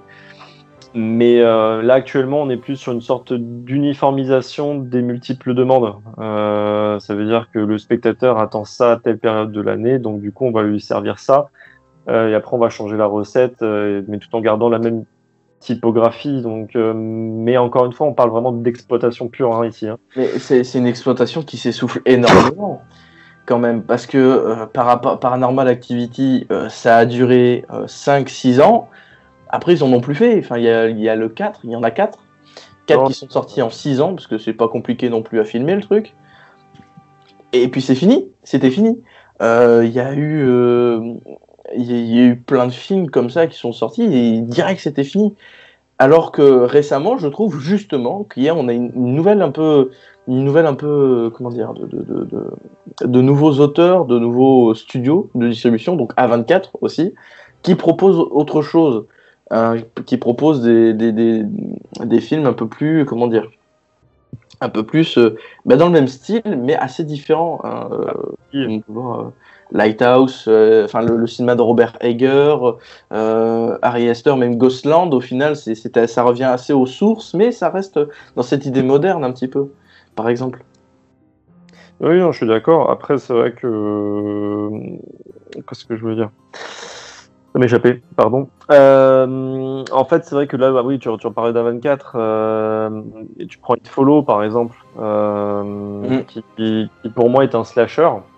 Follow It, ouais. Et un slasher cauchemardesque et qui joue un peu le Freddy Kart, parce que j'ai l'impression de voir en fait un cauchemar éveillé, parce que le principe de tu continues de marcher, un principe de somnambule, tu continues à marcher pour éviter de mourir, en soi, si tu l'appliques à la vie réelle, bah, ça n'a aucun sens. Parce que tu continues à marcher, bah, c'est bon, tu sèmes le truc et t'es tranquille, en fait, t'as aucune réelle peur. La peur vient du non-sens, en fait, du film et du fait de venir d'un cauchemar éveillé. Et je pense qu'il y a toute une culture de jeunes auteurs actuellement qui essayent de réflexionner le cinéma de genre et d'horreur pour l'amener sur le terrain artistique et indé. Je peux trouver ça gras par moment, voire même égocentré. Mais il y a des très beaux paluches de cinéma, notamment, j'ai adoré Midsommar, mais d'Ari Aster, ou même Hérédité, dont je sais que tu es extrêmement fan. Oui, absolument. Après, ça va, je suis un peu plus calme sur ce point-là. Voilà, mais c'est vrai qu'il y a une vague d'auteurs actuellement qui essayent de réflexionner le cinéma de genre. Alors on peut être d'accord ou non, parce que pour fréquenter une bonne partie de population passionnée de cinéma de genre, de cinéma bis et d'horreur, ils sont répugnés et révulsés par ce que font A24, notamment au niveau d'horreur, parce qu'ils trouvent ça justement beaucoup trop arty. C'est-à-dire pour eux, le cinéma de genre se doit d'être peut-être un peu plus proche d'un Rob Zombie, par exemple. Ouais, plus sale. Plus sale, plus crade, enfin pas forcément plus crade, mais plus brute et avoir plus de chair. Et c'est vrai que c'est ce qui manque actuellement au cinéma globalement, c'est plus de chair, plus d'âme et plus de plus de physique en fait. Et j'ai l'impression que c'est aussi, il y a beaucoup de jeunes auteurs. Enfin, je regarde pas mal assez de courts-métrages pour m'informer un petit peu, voilà. Et c'est vrai qu'il y a beaucoup de jeunes auteurs qui réalisent des petits courts-métrages, souvent assez gore, avec beaucoup de tripes, beaucoup plus brutes, comme tu disais. Donc je pense qu'on a toujours de nouvelles vagues en fait de jeunes auteurs en fait qui veulent faire quelque chose, mais on est toujours, voilà, on n'est pas sur, c'est ce que je disais tout à l'heure, on n'arrive pas à avoir une vraie vague, un vrai courant en fait au final, parce qu'on répond plus à des demandes qu'on essaye de surprendre, tout simplement, je pense. Ouais. Peut-être un dernier mot sur les slashers pour vous deux, après on passera au quiz de l'horreur, messieurs. Vincent, tu as peut-être un dernier mot sur les slashers, un film à conseiller, n'importe, dis-nous. Alors, on a déjà parlé pas mal, alors en fait je vais plutôt conseiller, on va dire, sur des films plutôt rigolos pour Halloween, vu les conditions sur lesquelles on part pour cet Halloween cette année malheureusement. Je conseillerais par exemple un film qui s'appelle Final Girl, que je trouve qui rend hommage en fait au film de slasher. Alors Final Girl, donc je vais essayer de vous trouver le nom du réalisateur pendant que je vous en parle. Final Girl, en fait, ça parle d'une fille, donc une adolescente, dont sa mère était une des grandes actrices du cinéma de slasher de l'époque. Tyler Shields. Pardon ? Tyler Shields. Ah, peut-être, ouais. Et qui, du coup, en fait, sa mère est morte, en fait, entre-temps, et du coup, les seules images qu'elle retrouve de sa propre mère, c'est sur grand écran. En fait, c'est lors des cérémonies, alors c'est The Final Girls, Scream Girl, même, pardon, le titre. The Final Girl et à Scream Girl, en fait, il y a 2 titres. C'est pour ça, et le réalisateur, c'est Todd Strauss Skouldson, avec Farmiga et la très belle Malin Akerman. Et en fait, voilà, donc c'est le personnage de Thaisa Farmiga qui voit sa mère en fait sur le grand à chaque Halloween pour rendre hommage en fait à un slasher mythique qui est dépeint dans ce film-là, donc qui est une sorte de vendredi 13, pour résumer. Et en mode Last Action Hero, elle est balancée dans l'écran. Et donc balancée dans la fiction en connaissant les codes du slasher et en essayant du coup de survivre dans ce slasher et en même temps de connaître un peu plus sa mère au travers du personnage qu'elle interprète dans le film. C'est un film qui est très drôle, qui est même très bien réalisé pour ce type de long métrage, pour ce type de genre plus particulièrement, et qui est même touchant dans sa relation entre les deux personnages, entre la relation de la mère et la fille. Pareil, si vous aimez bien aussi les types de parodies, je vous conseille aussi La cabane dans les bois, aussi, qui est réalisé avec un très bon casting et qui parodie aussi le cinéma de genre de slasher et à tour de bras avec un final tellement gore qui en est ravissant. Voilà. Très intéressant, hein, Cabin in the Wood, je l'ai vu, vu récemment. Très très intéressant. Raph, dis-nous un petit peu. Peut-être un film que tu conseilles, moi, dernier mot sur le slasher. Dernier mot de... Ouais, on a beaucoup parlé de slasher américain, et c'est vrai que c'est le pays principal, même si on a parlé un peu d'Italie au début. Je vais vous conseiller un film autrichien qui est bien connu des fans de films d'horreur. C'est Schizophrénia, Angst de Gérald Karg, qui est qui est un slasher totalement réaliste en fait. C'est-à-dire c'est vraiment filmé avec une photo un peu c'est arrivé près de chez vous quoi, comme un documentaire. Mais il a la particularité d'être filmé en vue subjective, mais non pas à travers les yeux du tueur, c'est la caméra est en permanence fixée sur le tueur et ne le lâche pas des yeux, ce qui donne, si je puis dire, un effet assez vomitif, il faut dire, mais aussi un effet complètement hallucinatoire. Et la caméra ne lâche pas donc ce psychopathe depuis sa sortie de prison, puisqu'il sort de prison avant de commettre ses crimes, et on le voit tuer tantôt une vieille dame, tantôt une automobiliste, mais comme ça, quasiment en plan séquence, puisque la caméra ne le quitte jamais. Il y a quelques coupes évidemment, mais c'est un film absolument effrayant. J'ai rarement vu un équivalent en fait. C'est extrêmement réaliste. On a vraiment l'impression que le héros, enfin l'anti-héros, le tueur est un véritable psychopathe. Il paye pas de mine en plus. De base, c'est pas du tout Michael Myers. Il est pas vraiment effrayant. Je sais pas, il ressemble un peu à. C'est squelettique, hein. Ouais, un peu squelettique. On dirait un Brice Hortefeux maigre en fait. Il est. Avec des cheveux. Ouais, il est effrayant. Avec des cheveux. Ouais, avec un peu plus de cheveux, roux, le teint blême, enfin un peu cadavérique. Il est effrayant déjà de base, et la caméra qui ne lâche pas, c'est vraiment un procédé cinématographique qui fait mouche. Et là, on voit bien les crimes en fait. Là, c'est pas du tout ludique. On parlait de slasher ludique, là, ça ne l'est pas. C'est complètement effrayant. Donc voilà, Schizophrénia en français. Pourquoi ça a été traduit comme ça, je ne saurais pas vous dire. Angst en VO de Gérald Karg, 1983, je vous le conseille. Dans le même genre, il y a Henry, Portrait d'un serial killer aussi. Aussi. Écoutez, très bien messieurs, on va du coup passer au quiz. Je pétoche. Silence. Du coup, pour ce quiz, messieurs, on va attaquer par des questions normales. Ensuite, il va y avoir des questions différentes. Vous allez voir au fil du temps de ce que je vais poser. Alors, est-ce que vous êtes prêts déjà? On est chaud, Nagui. Oui. Alors, première question. Dans quel film voit-on un meurtre au ballon de basket? Un meurtre au ballon de basket. T'aurais dit ballon de rugby, je t'aurais dit Battle Royale 2. Ouais. C'est ballon de basket.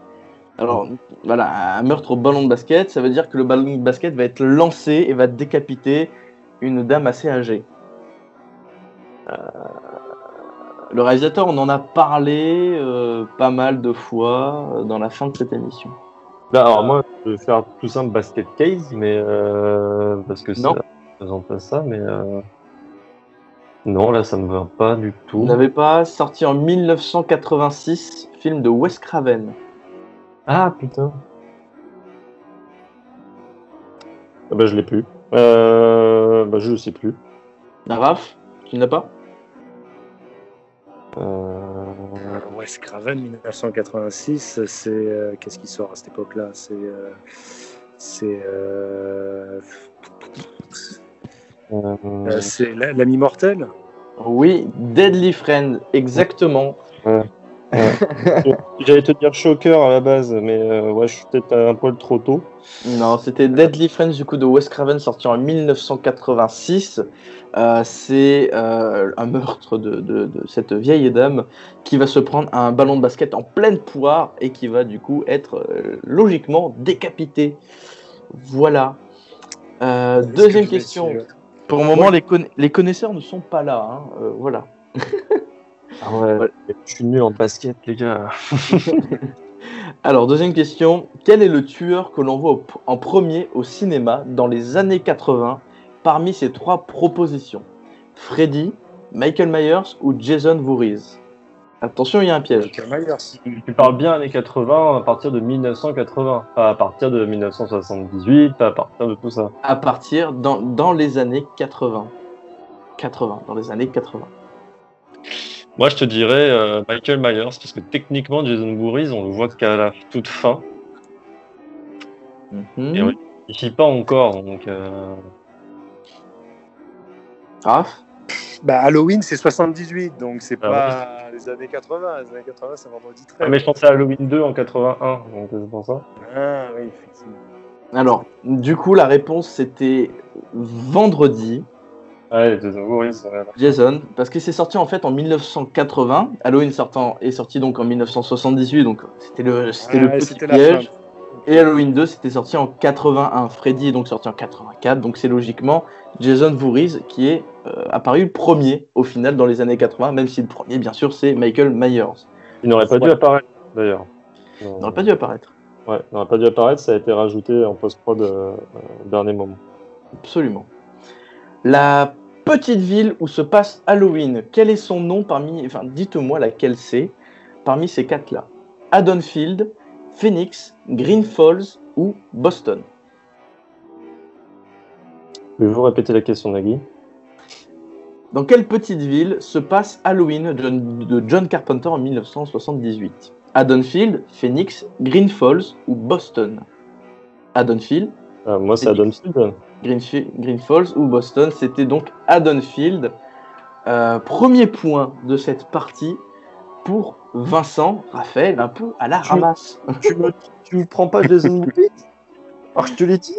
Ah, tu m'as dit, tu l'as dit, Jason? Pardon. Non, en fait, je t'ai fait, ça dépend si tu considères le passage à la fin de Jason Voorhees comme un passage ou pas. Donc, après, tu m'as dit, au final, tu m'as dit quand même Michael Myers. Michael Myers, parce que je considère pas que Jason Voorhees est compté dans Vendredi 13. C'est pas de ma faute. Ouais. Je suis un très mauvais perdant. Bon, tu gagnes quand même un 0. Hein. Bon. Ensuite, nouveau sorte de question. Du coup, je vais proposer 4 anecdotes. Parmi ces 4 anecdotes, une seule est vraie.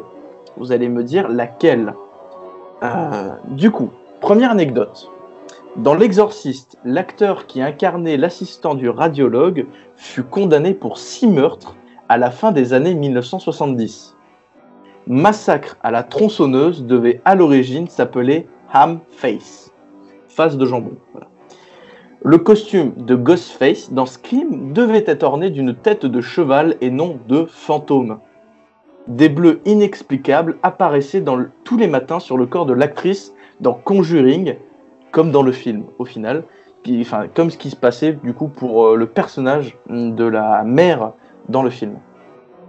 Donc là, il faut qu'on te dise laquelle est vraie. Parmi ces 4-là, laquelle est vraie? J'hésite entre 2, mais il me semble que c'est Ham Face. Ham Face, et toi, Raph, qu'est-ce que tu penses?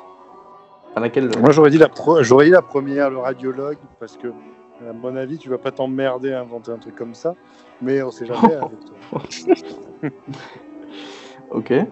Du coup, c'est vos derniers mots, Jean-Pierre? Tout à fait, Tnaki. Très bien. Alors, c'était bien dans L'Exorciste, l'acteur qui incarnait l'assistant du radiologue fut condamné pour 6 meurtres à la fin des années 70. Donc, c'est Raphaël qui remporte ce point. Cette fois-ci. Raphaël, bravo. Ça nous fait 1-1. Et c'était pas Hamface, la vraie anecdote pour Massacre à tronçonneuse. Donc, je vais vous dire les vraies anecdotes, pour coup, parce que j'ai un peu modifié. J'ai modifié des vrais. Du coup, pour Massacre à tronçonneuse, à l'origine, ça devait s'appeler Cheeseface. Ah, ouais. Alors, je savais bien qu'il y avait un truc de bouffe. Ouais. Cheese. Moi, je trouvais ça plus marrant de l'appeler Hamface. Enfin, bref. Moi aussi. Pour ça, je dis ça fonctionne bien. Ensuite, le costume de Ghostface dans Scream devait être blanc et pas donc orné d'une tête de cheval, mais donc blanc. Mais ils ont abandonné cette idée parce que justement, ça faisait trop penser au Ku Klux Klan. On va y arriver. Voilà. Et du coup, la 4e de Conjuring, j'ai totalement inventé. Ça, c'est Bibi. 1-1, messieurs. Peut-être que vous allez vous départager. Peut-être que l'un de vous va prendre l'avantage sur l'autre sur cette question. Donc, parmi ces anecdotes, dites-moi laquelle est vraie. Encore une fois. Une demi-tonne de cadavres d'animaux faisait vomir les acteurs sur le plateau entre chaque scène de Massacre à la tronçonneuse. Bon, encore une fois. Psychose de Hitchcock fut le premier film de l'histoire du cinéma à montrer une chasse d'eau de toilette en action. Dans Le silence des agneaux, Anthony Hopkins cligne seulement une fois des yeux. La poupée effrayante et possédée d'Annabelle dans Conjuring, les dossiers de Warren, a été inspirée par un bilboquet possédé. Parmi ces anecdotes, laquelle est vraie, messieurs? Alors, il me semble qu'Anthony Hopkins ne cligne jamais les yeux dans Le silence des agneaux. Ouais, il me semble aussi. Il me semble que j'avais vu une vidéo d'Alice justement par rapport à ça. T'avais dit quoi pour la première et la 2? Une demi-tonne de cadavres d'animaux faisait vomir les acteurs entre chaque scène sur le plateau de Massacre à la tronçonneuse, et Psychose de Hitchcock fut le premier film de l'histoire du cinéma, à montrer une chasse d'eau de toilette en action. Ça me paraît tellement improbable que je dirais la 2. Même si la première me paraît plausible aussi, je sais pas. Allez, je dis la première. La première, Raphaël? J'hésite entre les deux. Je vais plutôt dire la chasse d'eau. Je sens qu'il y avait une histoire de cadavres d'animaux dans la première, mais tu as pu modifier. Genre, c'était pas une demi-tonne, mais c'était une tonne complète.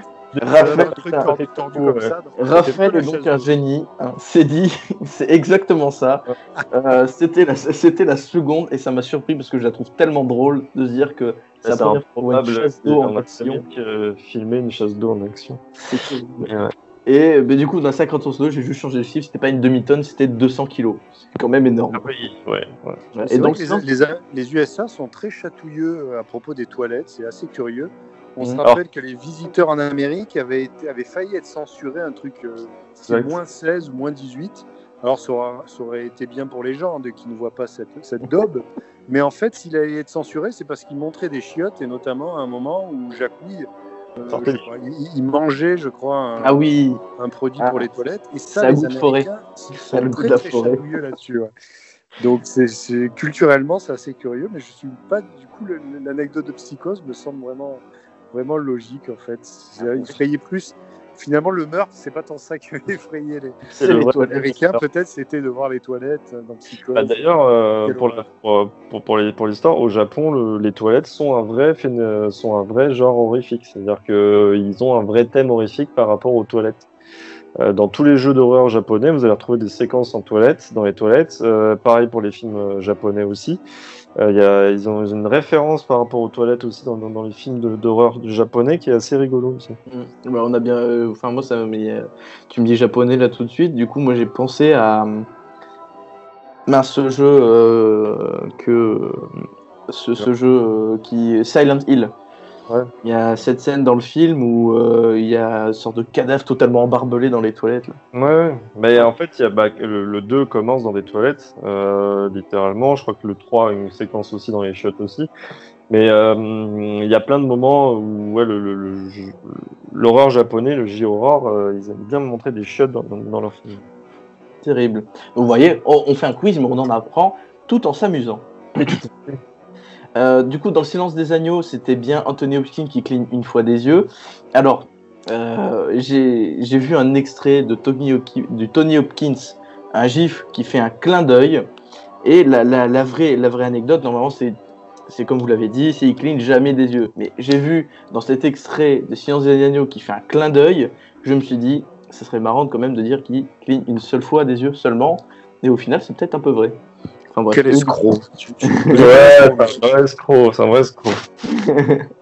Et du coup, la poupée effrayante d'Annabelle, bien sûr, c'est une poupée normale qui est inspirée Annabelle, hein, pas un Bill Bokeh possédé.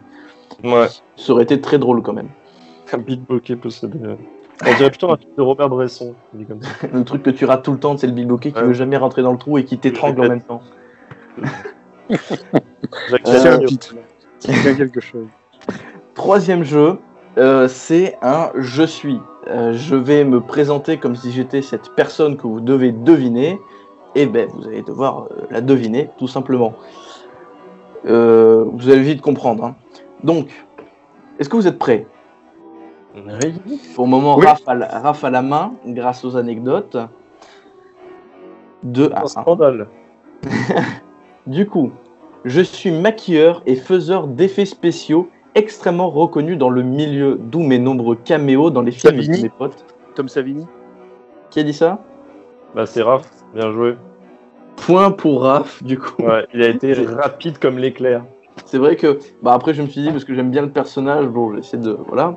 Mais du coup, mes effets spéciaux sont tout autant légendaires, allant donc de Zombie de Romero à Vendredi 13, ou encore Maniac de William Lustig, des films dont on a parlé pas mal.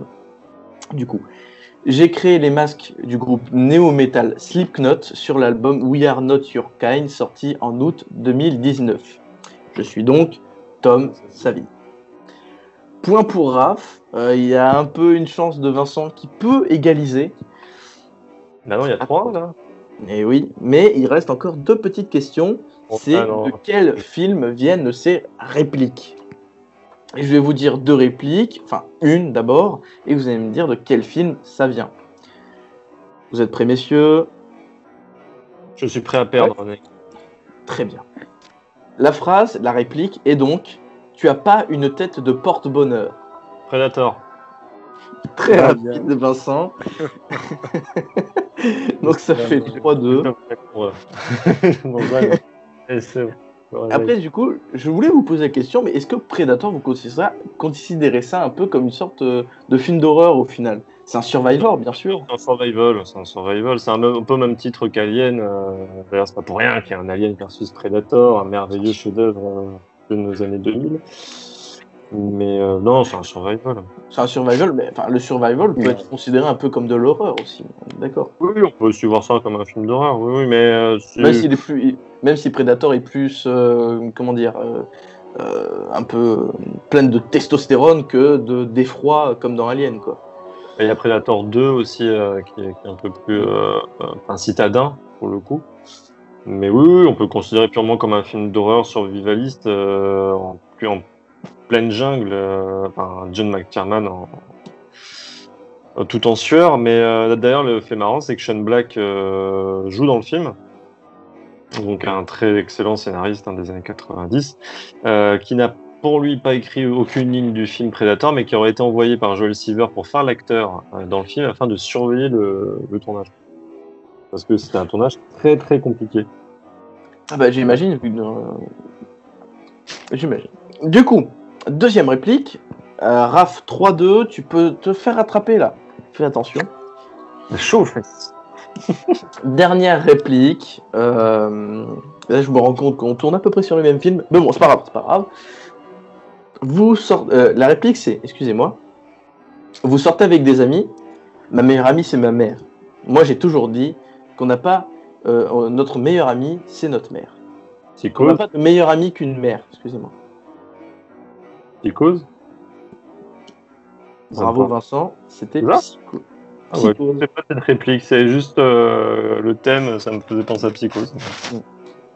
Exactement, bah du coup messieurs, ça finit sur une égalité parfaite. Oh, quelle belle amitié qu'on a.